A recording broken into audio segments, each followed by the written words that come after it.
شهر رمضان الذي أنزل فيه القرآن هدى للناس وبينات من الهدى والفرقان. اے رحمت عظیم کے مہمان السلام، قرآن کے نزول کے سامان السلام، رمضان السلام اے رمضان السلام، رمضان السلام اے رمضان السلام. وقال الرسول يا رب إن قوم اتخذوا هذا القرآن مهجورا. اعوذ باللہ من الشیطان الرجیم. بسم اللہ الرحمن الرحیم. الحمد للہ رب العالمین الرحمن الرحیم مالک یوم الدین ایاک نعبد و ایاک نستعین اهدنا الصراط المستقیم صراط الذین انعمت علیہم غیر المغضوب علیہم ولا الضالین آمین. بسم اللہ الرحمن الرحیم.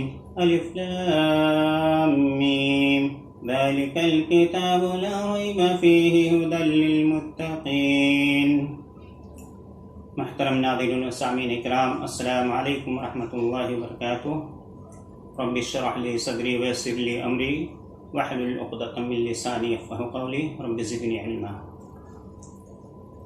محترم حاضرین و سامعین و ناظرین، آپ کی خدمت میں قرآن کریم کے 30 پاروں کا خلاصہ لے کر حاضر ہوا ہوں.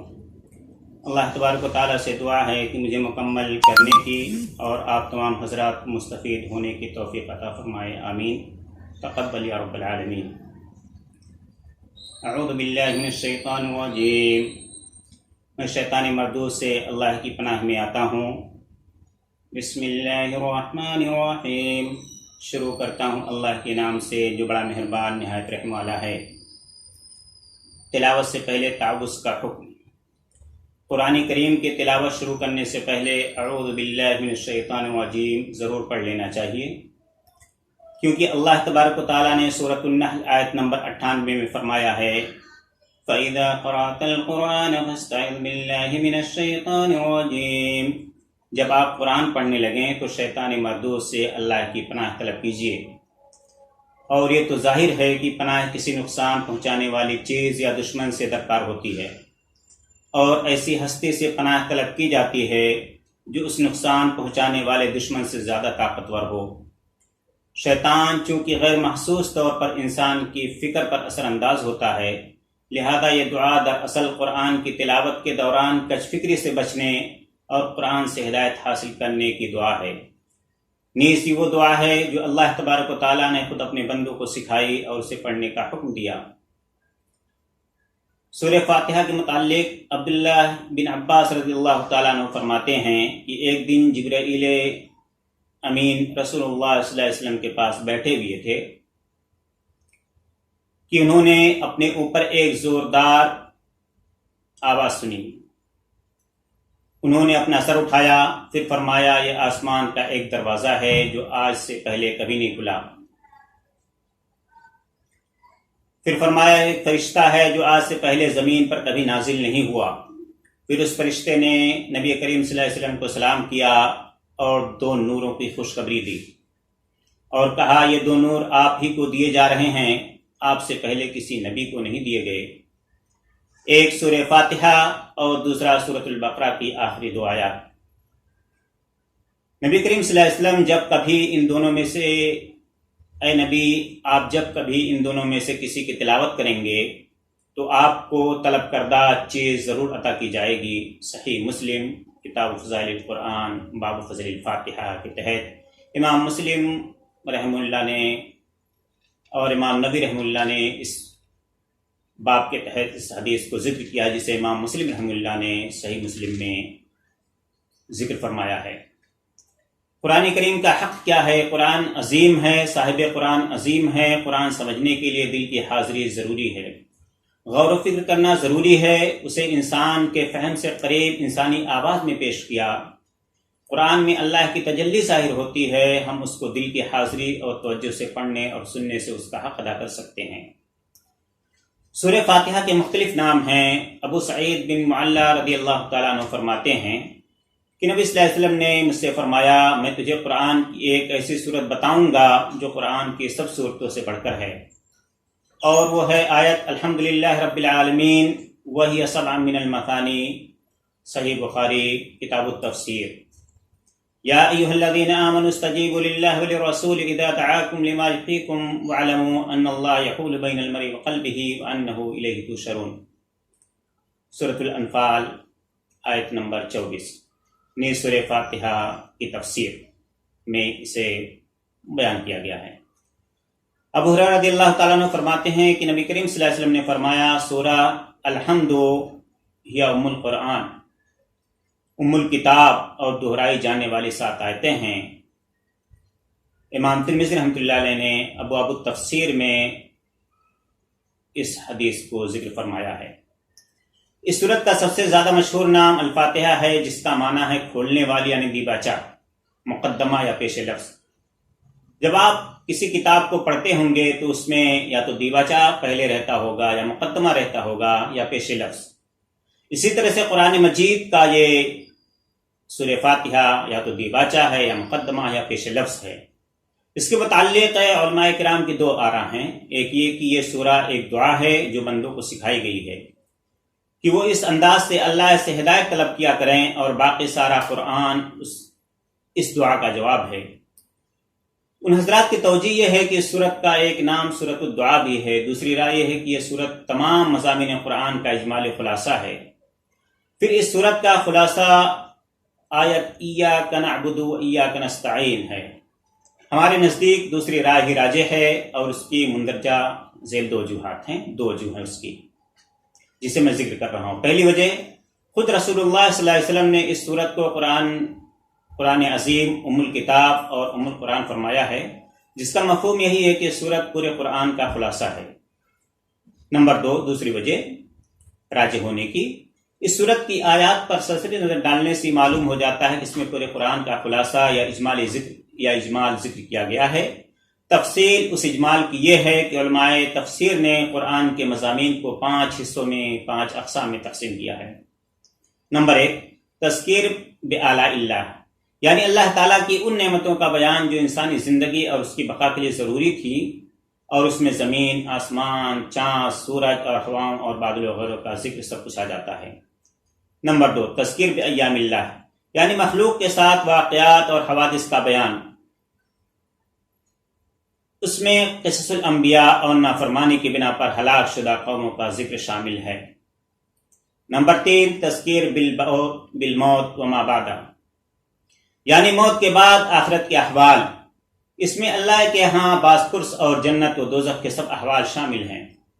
نمبر 4، علم الاحکام، یعنی احکام شریعت، تذکیر بآلاء اللہ، تذکیر بایام اللہ اور تذکیر بالموت، سب کا مقصد حقیقی یہی ہے کہ ان کے ذکر سے انسان کو برزہ و رغبت احکام شریعت کی بجا آوری پر آمادہ کیا جائے۔ نمبر 5، علم المخاصمہ، یعنی گمراہ فرقوں کے عقائد باطلہ کا رد۔ دیکھیے اس سورت کی پہلی 3 آیات میں، یعنی بسم اللہ الرحمن الرحیم سے لے کر دوسری بار الرحمن الرحیم تک، اللہ تعالیٰ کی ربوبیت عامہ اور رحمت کی وسعت کا ذکر ہے، اور یہ تذکیر بآلاء اللہ کے ضمن میں آتی ہیں۔ اور چوتھی آیت مالک یوم الدین، تذکیر بالموت کے ضمن میں۔ 5ویں آیت ایاک نعبد و ایاک نستعین، علم الاحکام کا نچوڑ ہے۔ اور 6ٹھی آیت اہدنا الصراط المستقیم، اللہ سے دعا اور تعلق باللہ پر مشتمل ہے، اور یہ علم الاحکام ہی کے ضمن میں آتی ہے۔ اور 7ویں آیت میں تذکیر بایام اللہ بھی ہے اور علم المخاصمہ بھی۔ اس لحاظ سے سورت فی الواقع قرآن کی اجمالی فہرست ہے، اور اس پوری سورت کا خلاصہ آیت ایاک نعبد و ایاک نستعین ہے، یعنی انسان صرف ایک اللہ کی عبادت کرے جس میں کسی قسم کی شرک کا شائبہ تک نہ ہو۔ سورہ فاتحہ کا نام الشفاء اور الرقیہ بھی ہے، اور ان ناموں کی وجہ تسمیہ حدیث میں ذکر کی گئی ہے۔ حدیث ہے، ابو سعید خدری رضی اللہ تعالیٰ عنہ کہتے ہیں کہ آپ صلی اللہ علیہ وسلم کے کئی اصحاب عرب کے قبیلہ پر پہنچے جنہوں نے ان کی ضیافت نہ کی، اتفاق سے ان کے سردار کو بچھو نے کاٹ لیا۔ وہ صحابہ رضی اللہ تعالیٰ عنہ کے پاس آئے اور کہنے لگے میں تم میں سے کسی کے پاس بچھو کے کاٹنے کی کوئی دوا یا منتر ہے؟ انہوں نے کہا ہاں، مگر چونکہ تم نے ہماری ضیافت نہیں کی اس لیے ہم اس کا معاوضہ لیں گے۔ انہوں نے چند بکریاں، ایک دوسری روایت کے مطابق 30 بکریاں دینا قبول کی۔ ایک صحابی یعنی خود ابو سعید خدری رضی اللہ تعالیٰ عنہ نے سورہ فاتحہ پڑھنا شروع کی۔ وہ سورہ فاتحہ پڑھ کر پھونک مار دیا کرتے۔ چند دنوں میں سردار اچھا ہو گیا۔ حسب وعدہ قبیلہ کے لوگ بکریاں لے آئے تو صحابہ رضی اللہ تعالیٰ عنہ کو تردد ہوا کہ آیا یہ معاوضہ لینا بھی چاہیے یا نہیں، اور کہنے لگے کہ جب تک ہم نبی صلی اللہ علیہ وسلم سے پوچھ نہ لیں یہ بکریاں نہیں لینا چاہیے۔ انہوں نے نبی اکرم صلی اللہ علیہ وسلم سے پوچھا تو آپ صلی اللہ علیہ وسلم نے فرمایا تمہیں یہ کیسے معلوم ہوا کہ سورہ فاتحہ منتر بھی ہے؟ وہ بکریاں لے لو اور ان میں سے میرا حصہ بھی نکالو۔ اور ابن عباس رضی اللہ تعالیٰ عنہ کی روایت میں ہے کہ جب صحابہ رضی اللہ تعالیٰ عنہ مدینہ پہنچے تو کسی نے کہا یا رسول اللہ صلی اللہ علیہ وسلم اس شخص یعنی ابو سعید خدری نے کتاب اللہ پر اجرت لی ہے۔ آپ صلی اللہ علیہ وسلم نے فرمایا تمہارے اجرت لینے کے سب سے زیادہ مستحق تو کتاب اللہ ہی ہے۔ بخاری کتاب الطب والرقا باب الرقا بفاتحۃ الکتاب۔ اس حدیث سے ہمیں کچھ اہم باتیں معلوم ہوئی۔ نمبر 1، صحابہ رضی اللہ تعالیٰ عنہم نے اجرت کا مطالبہ صرف اس لیے کیا تھا کہ ان بستی والوں نے ان کی مہمانی سے انکار کر دیا تھا، بالخصوص ان دنوں میں جب کہ وسائل سفر محدود، سست رفتار اور ہوٹل وغیرہ بھی نہیں ہوتے تھے، اور ملکی دستور یہ تھا کہ مہمانی سے انکار کو قتل کے مترادف سمجھا جاتا تھا۔ نمبر 2، اگر دم جھاڑ کی ضرورت پیش آئے تو صرف کتاب اللہ سے ہی کرنا چاہیے، یا کم از کم دم جھاڑ کرنے والا شرک یا محمل الفاظ نہ پڑھے، اس سے بچے۔ نمبر 3، ضرورت مند لوگ دم جھاڑ کی اجرت بھی لے سکتے ہیں، رہا علی الاطلاق دم جھاڑ کو ایک مستقل پیشہ بنا لینا، یا کھانے بنا کر یا محمل الفاظ سے تعویذ لکھنا، یا انہیں پانی میں گھول کر پلانا، گلے میں لٹکانا، یا کسی دوسری جگہ باندھنا، ایسے سب کام شرعاً ناجائز اور حرام ہیں۔ اس صورت کا نام سورۃ الصلاۃ اور سورۃ الدعاء اور تعلیم المسئلہ مانگنے کے آداب بھی ہیں۔ قرأت فاتحہ خلف الامام۔ یہ بات سیدنا ابو ہریرہ رضی اللہ تعالیٰ عنہ فرماتے ہیں کہ آپ نے فرمایا جس نے نماز پڑھی اور اس میں ام القرآن نہ پڑھی یعنی سورہ فاتحہ نہ پڑھی اس کی نماز ناقص اور ناتمام ہے۔ 3 مرتبہ فرمایا۔ ابو ہریرہ رضی اللہ تعالیٰ عنہ سے پوچھا گیا ابو ہریرہ کبھی بھی امام کے پیچھے ہوتا ہوں، وہ کہنے لگے دل میں چپکے پڑھ لو، کیونکہ میں نے رسول اللہ صلی اللہ علیہ وسلم کو کہتے ہوئے سنا ہے کہ اللہ تعالیٰ نے فرمایا میں نے نماز یعنی سورہ فاتحہ کو اپنے اور بندے کے درمیان نصف تقسیم کر دیا ہے، آدھی میرے لیے ہے اور آدھی میرے بندے کے لیے جو کچھ سوال کرے۔ میرا بندہ نماز میں کھڑا ہوتا ہے اور کہتا ہے الحمدللہ رب العالمین، تو اللہ تعالیٰ فرماتا ہے میرے بندے نے میری تعریف کی۔ پھر وہ کہتا ہے الرحمن الرحیم، تو اللہ تعالیٰ فرماتا ہے میرے بندے نے میری ثنا بیان کی۔ پھر وہ کہتا ہے مالک یوم الدین، تو اللہ تعالیٰ فرماتا ہے کہ میرے بندے نے میری بزرگی بیان کی۔ اور ایاک نعبد و ایاک نستعین جب کہتا ہے تو اللہ رب العزت فرماتا ہے میرے اور میرے بندے کے درمیان مشترک ہے یہ، اور سورت کا باقی حصہ میرے بندے کے لیے ہے اور میرے بندے کو کچھ ملے گا جو اس نے مانگا۔ صحیح مسلم کتاب الصلاۃ باب جو قراءۃ الفاتحہ فی کل رکعہ۔ امام ترمذی رحمۃ اللہ علیہ نے اس حدیث کو ابواب التفسیر سورۃ الفاتحہ کے تحت ذکر کیا ہے۔ سیدنا عبادہ بن صامت رضی اللہ تعالیٰ عنہ فرماتے ہیں کہ نبی اکرم صلی اللہ علیہ وسلم نے فرمایا لا صلاۃ لمن لم یقرأ بفاتحۃ الکتاب، صحیح بخاری کتاب الاذان۔ اور امام بخاری رحمۃ اللہ علیہ نے تو باب کا نام ہی ان الفاظ سے قائم کیا ہے وجوب القراءۃ للامام والمامون فی الصلاۃ کلها فی الحضر والسفر وما یجہر فیہا وما یخاف۔ اس بات کے الفاظ کے عموم سے یہ بات واضح ہے کہ خواہ کوئی اکیلا نماز پڑھ رہا ہو یا مقتدی ہو یا امام ہو، نماز خواہ سری ہو یا جہری ہو، ہر صورت میں اور ہر رکعت میں سورہ فاتحہ پڑھنا واجب ہے۔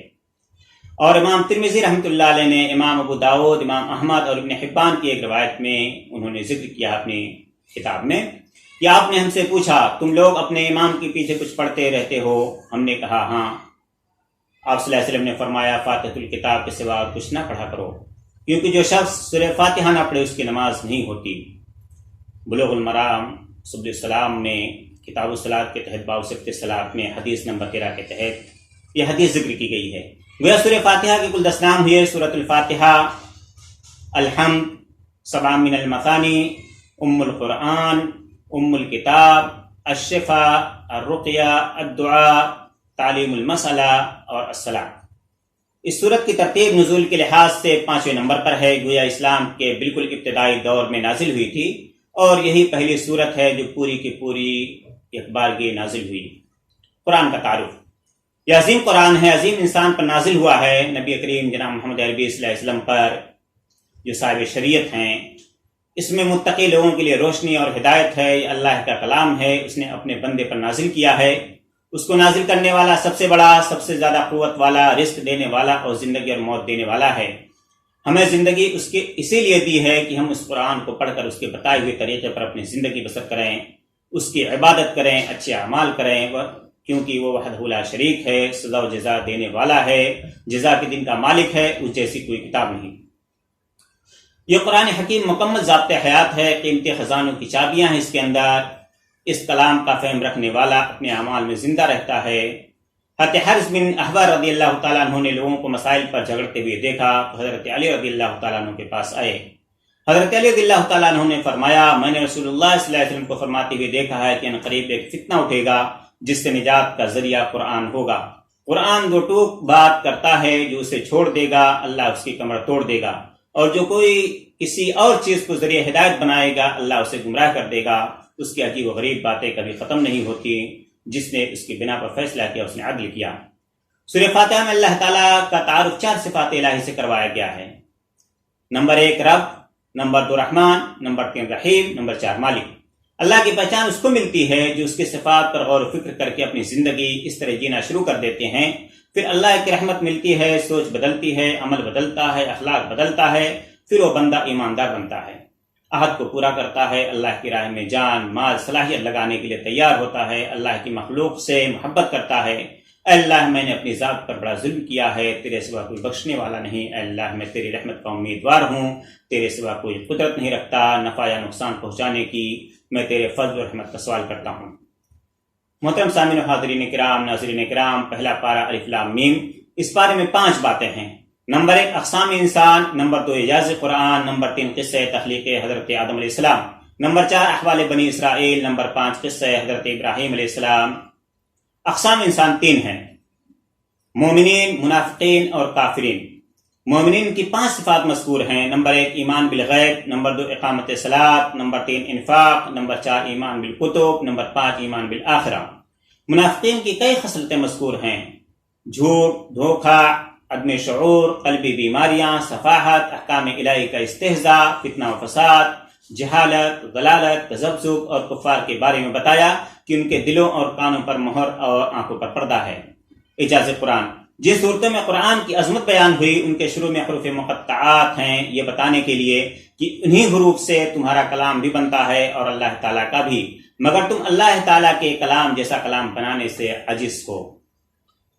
قصہ حضرت آدم علیہ السلام، اللہ تعالیٰ کا آدم علیہ السلام کو خلیفہ بنانا، فرشتوں کا انسان کو فسادی کہنا، اللہ تعالیٰ کا آدم علیہ السلام کو علم دینا، فرشتوں کا اقرار عدم علم کرنا، فرشتوں سے آدم علیہ السلام کو سجدہ کروانا، شیطان کا انکار کرنا، پھر مردود ہو جانا، جنت میں آدم و حوا علیہ السلام کو شیطان کا بہکانا، اور پھر انسان کو خلافت ارض عطا ہونا۔